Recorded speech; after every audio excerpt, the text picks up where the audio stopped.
Cuma di lawas catet Jumat dilawas. Dilawas. Saksine. Taune. Tahun bebas. Tahun bebas catet.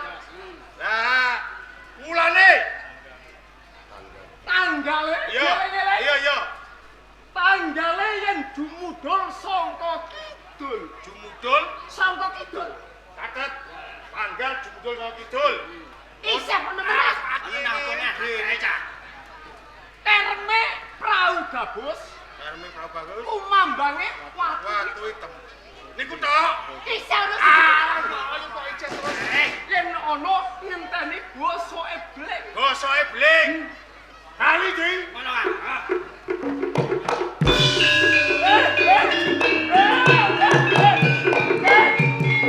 Aku sing godhong. Yes. Sampeyan iki wong tuwa. Apa nek mati lagi romo lho. Ora apa-apa. Bosen aku di wong tua sampean iki. Lho karepmu do arep apa-apa. Lho, Sing sampeyan golo-golo, sing sampeyan gondo-gondo, dadi ratu ana ing Majapahit, Mas Seto. Dados patih gumantung panjenengan. Kula napa panjenengan menika boten kemutan panjangka nek panjenengan. Panjangkamu kepengin garwa kencana. Nah. Lan kowe Larasati. Larasati. Niki kabar sedaya. Lho. Awak menapa? Pengalamanipun Bespo menika sampun dipun tampi kanthi nawala barisan. Rakapolo. Dinten, sasi, tahun, tanggal mung dipun tentokaken. Iki amun kok kabar pun. Oh, bener lah anak-anak do goblok. Ya pripun? Mikir kuwi nganggo bathuk aja nganggo dengkul. Engko saged. Saiki romo tak takon gawe. Iki, banter. Kowe mau krungu piye? Lho, Apa ya ono? dina sampun ditentokaken. Dina kok Jumat kliwat. Lah nggih Jumat liwat to. Jumat liwat. Anane dina kuwi ya Jumat wage. Jumat legi, Jumat kliwon. Jumat liwat boten enten. Apa ya ono dina kok Jumat kliwat? Dina Jumat liwat mboten enten. Nah, Sasine.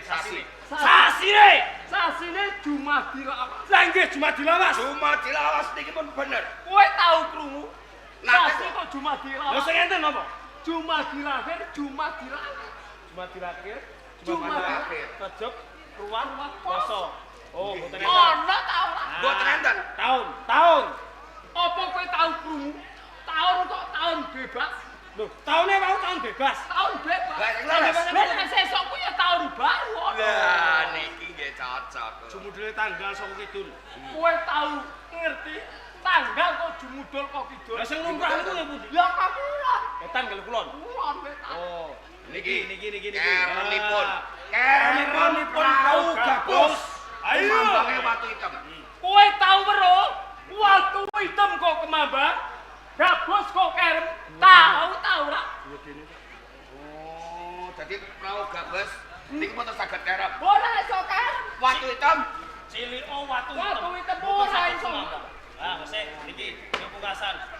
Basa ebling. Kowe tau ngerti beling kuwi basa? mboten nate.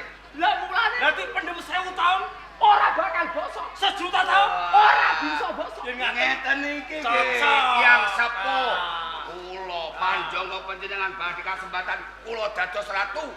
Kula dados Terus pati. pati. Sarene Majapahit mun tentrem, wangsul wonten kepatihan. Kula badhe tetegaran wonten ing alun-alun Majapahit. Dandan sing bangun nggih. pamer karepe Nggih.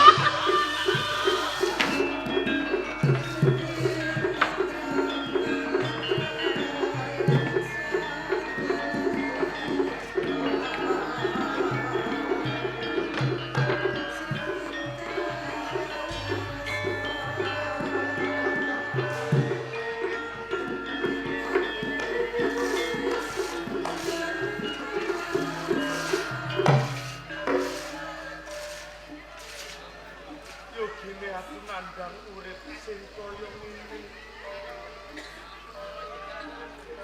Saben-saben aku dolan karo kanca roman. Aku tidak siyo. Supaya aku ora duweni wong tuwa. Urip karo simbah. bangetan temen uripku. Simbah bingung bisa bloko.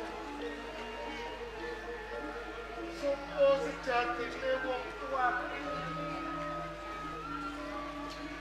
Kaya-kaya uripku kuwi kelangan kebrak. Mapan ngalor.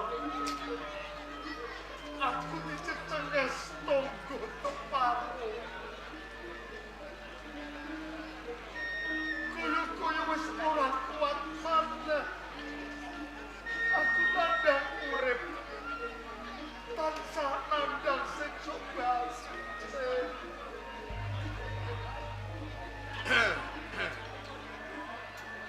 Simbah.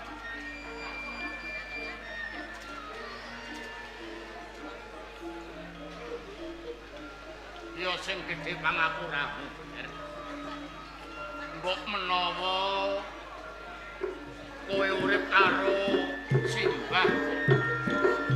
Simbah ora bisa nyukupi apa sing dadi butuhmu.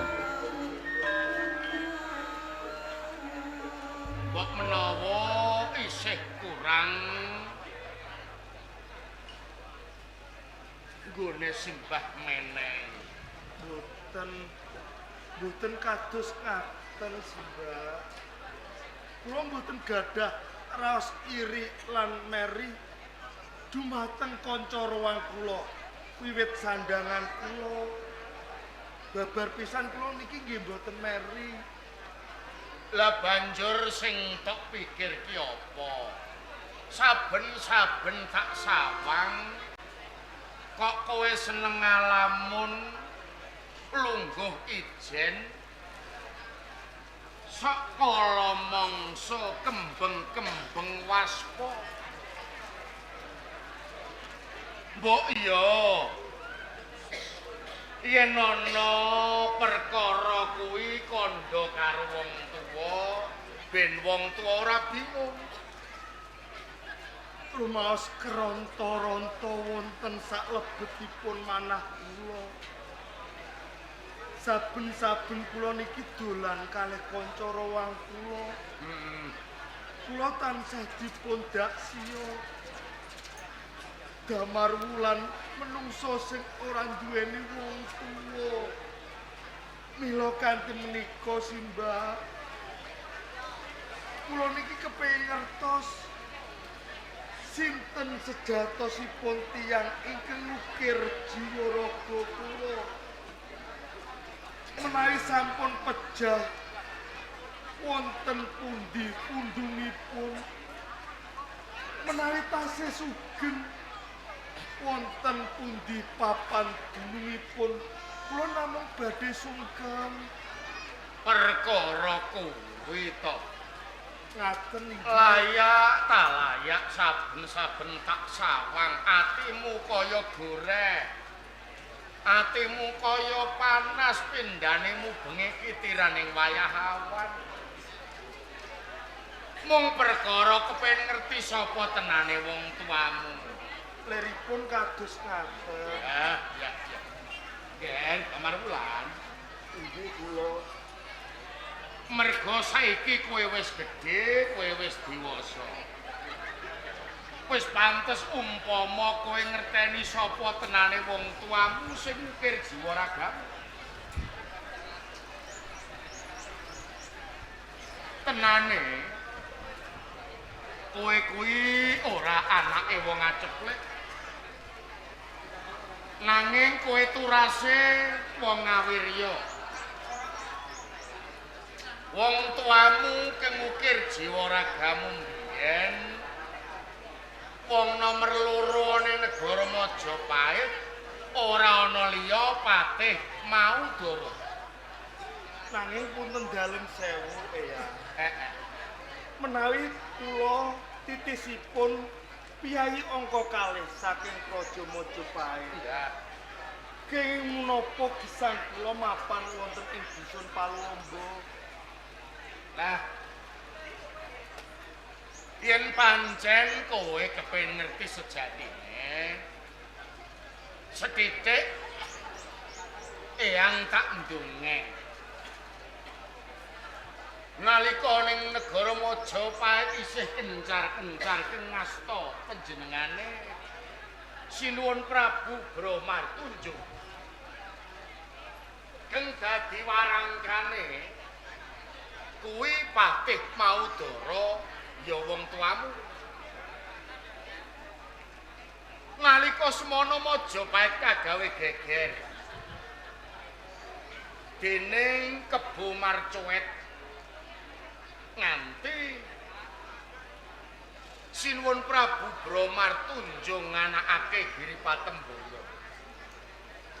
Sok sapa keng bisa mbingkas sukertaning negara bakal kaganjar. Dumadakan ana nom-noman saka desa kang bisa nentremake negara Majapahit. Sakwise negara Majapahit tentrem, Sinuwun Prabu Bramartunjung ngersakake wong tuamu Patih Maudara ngadhep ana ing pidalman. Kanggo sesukan merga saka senenge ngersa dalem Sinuwun Prabu Patih Maudara diajak datangan utawa bedhekan. Gandeng-gandeng priyayi loro iki padha waskitane. Patih Maudara satemah bisa mbatang apa sing dadi batangane Sinuwun Prabu Bramartunjung. Sabubare kuwi mbok menawa lingsem penggalihe Sang Prabu satemah Sang Prabu nilarake praja. Majapahit sakutuwe dipasrahake dening wong tuamu ya Patih Maudara. Nanging merga Patih Maudara ki menungsa kang ora edan pangkat lan derajat, isine mung ngawula setya bekti lan sesembahan. Paribasane Mukti Bramartunjung Maudara melu ngrasakake kamukten, mati Bramartunjung Maudara kudu lelabuh. Satemah wong tuamu uga ninggalake Majapahit kalebu kepatihan. Kepatihan sakleker gentonge dipasrahake dening adine sing jeneng Harya Jejetan. Manut kabar sing tak tampa, Harya Jejetan saiki wis dadi patih ana ing Majapahit kanthi sebutan Patih Logender. Mula nganti kowe tak gawa bali ana ing Paluamba. Estingarah wong tuwa bakal mbulawentah kowe, nggedhekake kowe supaya dadi bocah kang migunani. Gamblang lan terwaca sareng kula midhangetaken pangandikanipun sampeyan. Sampun buka lembaranipun sejarah ingkang sampun kawruhi. Rumaos kadudut wonten salebetipun manah. Mila kanthi menika Eyang, Iya, lila sampeyan ingkang kula suwun ingkang supados kula badhe nulat lan munggah semil kasipun Sudarma kula. tegese kowe arep ninggalake Paluamba. Ngaten Eyang. Arep suwita nyang Majapahit. Nanji. Walah. Hayang pancen kaya ngono mengko yang terus kancane sapa? Pangapunten ingkang kathah Eyang. Mbok bilih kula boten saged nglajengaken lelados dumateng panjenengan rinten saha dalu. Nanging eyang sareng kula ngertos ingkang kados ngaten. Tekate manah kula ing benjangipun saged nggayuh kamulyaning gesang. Kula kedah saged mulyakaken dumateng sampeyan. Nggih, Damar kula. Paring dawuh ya. Wiwit isih wujud punang jabang. Kowe tak gawa mulih ana ing Paluwamba. Wis tingarah. Besok dewasa kowe bisa ngancani simbah ana ing Paluwamba. Nanging yen kowe duweni niat kepengin nunggak semi marang Sudarmanu, ya kowe gegayuhan kang luhur. Wong tuwa ora bisa nggondheli. Jalaran ana tetembungan. Kriganing ati ora bisa mbedah kutaning pesti. Budidayane menungsa ora kuwawa ngungkuli garising kang kawasa. Mung wae welinge simbah Kados pundi? aja was mundak tiwas sing tetek karep ben tanggon. Yen wis tatak-tetek ing sarta tanggon. Simbah percaya yen ing mengkone kowe bakal entuk teken ketekan apa sing dadi sediamu. Pangandika sampeyan badhe kula estokaken eyang. Ning ya kono Kados pundi? yen kowe kepengin suwita ning Majapahit maniji aja nganggo sandang penganggon sing kaya ngene. Lajeng kula kedah kados pundi eyang? Kae ana ing gandhok mburi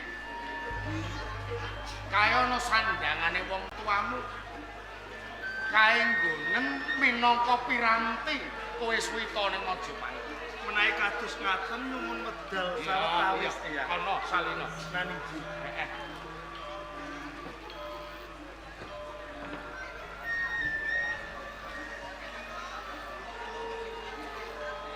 Ora ketang abot dikaya ngopo. Ning wis gembleng tekate wayahku Damar Wulan. Kepengin ngatonake dharma bektine tumrap negara Majapahit. Ya. Lila ora lila. Wong tuwa kudu nglilakake. Kapara kudu nurung marang apa sing dadi niate putuku Damar Wulan muga-muga kasembadan. Jawata tansah jangkung marang peluk.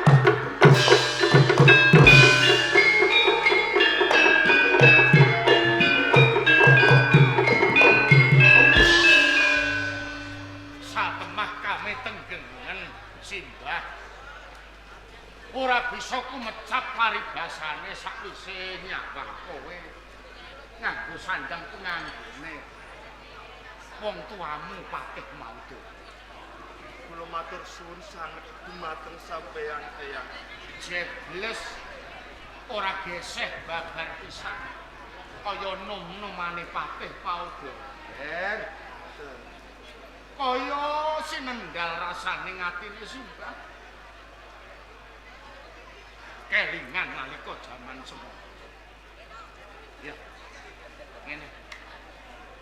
Gandeng kowe wis nganggo sandangane wong tuamu lan simbah biyen dititipi pusaka dening wong tuamu patih maudhu. Kowe aja nganti wal saka ragamu. Yen kowe arep suwita ning Majapahit, aja mujuk ana ing pendopo kraton, nanging golek ana pamanmu Harya Jejetan ya patih lo gender jumujuk ana kepatihan ya Le. Menawi kados ngaten eyang. Ingkang wayah nyuwun pamit tambahing pangestu pinangka cala obor lampah mapan wonten ing Praja Majapahit. Arepa mubat mabrik kaya sentir kasapu ing samirana.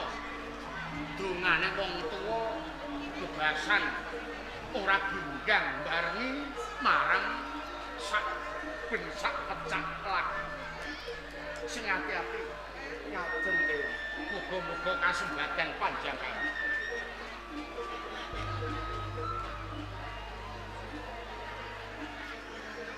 Kula gadah kapitayan eyang. Ya. Sak sampunipun kula saged nggayuh kamulyaning gesang. Sampeyan badhe kula dherekaken mukti wibawa sarengan dumateng kula eyang. Muga-muga Jawata midhangetake apa sing dadi supayati. Sawetawis sampeyan lan kula kedah pepisahan. Iya. Pangapunten ingkang kathah eyang. Iya, Le.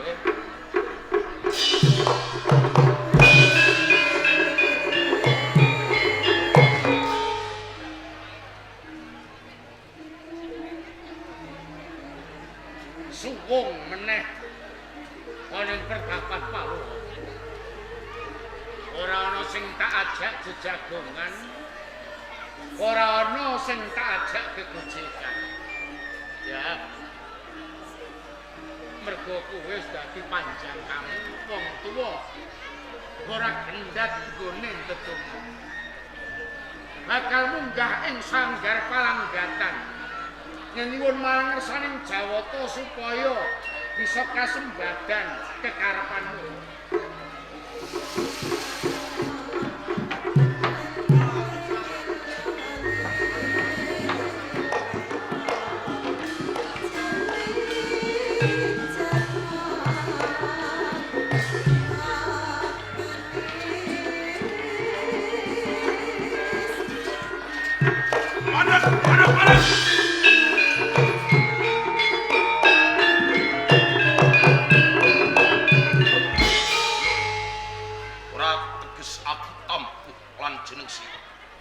Mapan lagi sepisan iki aku ketemulan sapa keng dadiaran bocah saka ngendi apa sediamu liwat ning papan Diwanoke aku Damar Wulan. Damar Wulan Nom-noman saka desa Palombo. Tak gelak lakuku ing ujug. Aku kepengin tumuju ana ing Praja Majapahit. Nanging sedulur. iya Kosok baline aku durung wanuh lawan kowe. Sopo sejatine? Diwanoke wae aku Jarumuka wong saka Ternate nanging Damar Wulan Kepiye jarumu? nganti aku mapan ning papan iki mergo aku kadhawuhan dening Kanjeng Adipati Purbisma Minakjinggo aku kang supaya nantu marang sapa wae menungsane sing liwat ning papan iki dadi kawuranan nggonku nantu iki abot blambangan apa bakal abot Majapahit. Lamun to aku abot blambangan. Aku bakal nemoni urip sing kaya kepiye. Iya. Kosok baline lamun to aku abot Praja Majapahit, aku bakal nemoni lelakon sing kepiye. Sabda pangandikane Kanjeng Adipati Purbisma. Lamun tono menungso sing bakal abot blambangan utawa balwi ning blambangan. Ing mengkone wis dicepake kreta Joli Jempono minangka titiane menungso sing bakal balui wong-wong ning blambangan. Nanging kosok baline kalamun tono menungso kang bakal liwat ning papan kene. Nedya mbacut pengin balui wong-wong ning Majapahit. Sing dadi pepalange ora ana liya mung Jarumuka. Menungso kuwi kudu mati saka tanganing Jarumuka. Jarumuka Iya. ngono. Iki ora perkara bondo donya derajat lan pangkat. Bener. Mergo apa? Aku mung kepengin nulat lan nunggak semi kelawan wong tuaku. Iya. Nalika semono sisa-sisane uripe diabdikno ana ing Praja Majapahit kosok baline kelawan aku gembleng tekating atiku uripku bakal tak abdikno ana ing Praja Majapahit Jamarulan jarumu kok dadi kowe nedya mbacut pengin balwi wong Majapahit cedhane kaya ngono yen pancen kaya ngono aku kang dadi pepalangmu lamun sampe dadi kepalung bos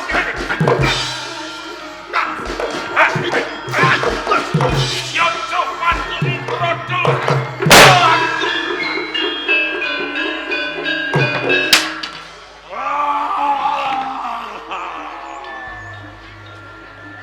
sing gedhe pangapurane jarum kowe mati saka tanganku mergo kowe wis dadi pepalang tekate atiku sok sapa wae sing dadi pepalang bakal tak singkirke ana ing pengarepan tak bacutno lagu